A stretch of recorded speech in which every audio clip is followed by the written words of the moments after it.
ನಿಮ್ಮ ಖುಷಿನ, ನಿಮ್ಮ ಸಂತೋಷನ ಎಲ್ಲರ ಜೊತೆ ಶೇರ್ ಮಾಡಿ, ಪಬ್ಲಿಕಲ್ಲಿ ಸೆಲೆಬ್ರೇಷನ್ಸ್ ಮಾಡಿ, ಗ್ರ್ಯಾಂಡ್ ಸೆಲೆಬ್ರೇಷನ್ಸ್ ಮಾಡಿ. ಆದರೆ ನಿಮ್ಮ ದುಃಖನ ಎಲ್ಲರ ಜೊತೆ ಶೇರ್ ಮಾಡ್ಕೊಳಕ್ಕೆ ಹೋಗಬೇಡಿ, ಎಲ್ಲರ ಹತ್ರ ಹಂಚ್ಕೊಳಕ್ಕೆ ಹೋಗಬೇಡಿ. ಯಾಕೆ? ಇಲ್ಲಿ ಕೇಳಿ. ನೀವು ನಿಮ್ಮ ದುಃಖನ ನೆಂಟರ ಜೊತೆ ಅಥವಾ ಸ್ನೇಹಿತರ ಜೊತೆ ಹೇಳ್ಕೊಂಡಾಗ ಜನರಲ್ಲಿ ಒಂದು 80% ಜನ ಕೇರೆ ಮಾಡಲ್ಲ. ಇನ್ನು 20% ಜನರಲ್ಲಿ ಒಂದು 10% ಅಯ್ಯೋ ನಾವಲ್ಲಪ್ಪ, ನಮ್ಗೆ ಈ ಥರ ಆಗಿಲ್ಲ ಅಂತ ರಿಲೀಫ್ ಪಡೋರೆ ಜಾಸ್ತಿ.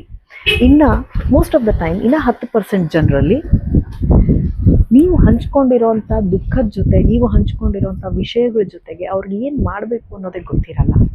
ಎಷ್ಟೋ ಸಾರಿ ಅದನ್ನು ಗಾಸಿಪ್ಪಿಗೆ ಅಂತ ಬಳಸ್ಕೊಳ್ಳೋರು ಉಂಟು. ಅದಕ್ಕೆ ನಿಮ್ಮ ದುಃಖನ ಯಾರ ಜೊತೆಗಾದರೂ ಹಂಚ್ಕೊಳ್ತಾ ಇದ್ದಾಗ ಸ್ವಲ್ಪ ಯೋಚನೆ ಮಾಡಿ, ವೆದರ್ ಆ ಮನುಷ್ಯ, ಪರ್ಸನ್ ಜೆನ್ವಿನ್ ಇದ್ದಾರೋ ಇಲ್ವೋ ಅನ್ನೋದ್ರ ಬಗ್ಗೆ ಯೋಚನೆ ಮಾಡಿಬಿಟ್ಟು ಮಾಡಿ.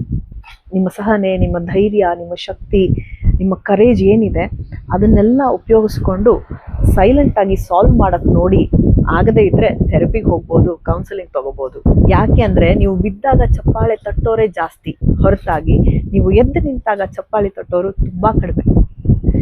ಅದು ನಮ್ಮೋರೇ ಕೆಲವು ಸಾರಿ ಬೇಗ ತಟ್ಟಲ್ಲ. ಬೇರೆ ಜನರು ಚಪ್ಪಾಳೆ ತಟ್ಟೋಕ್ಕೆ ಶುರು ಮಾಡಿದ್ರೆ, ಕ್ಲಾಪ್ ಮಾಡೋಕ್ಕೆ ಸ್ಟಾರ್ಟ್ ಮಾಡಿದಾಗ ನಮ್ಮೂರು ಕ್ಲಾಪ್ ಮಾಡ್ತಾರೆ. ಸುಮಾರು ಸರಿ ಹೀಗೆ ಆಗುತ್ತೆ ಅಲ್ವಾ? ನೀವೇನಂತೀರಾ ಇದಕ್ಕೆ? ಒಪ್ತೀರಾ ಇದಕ್ಕೆ?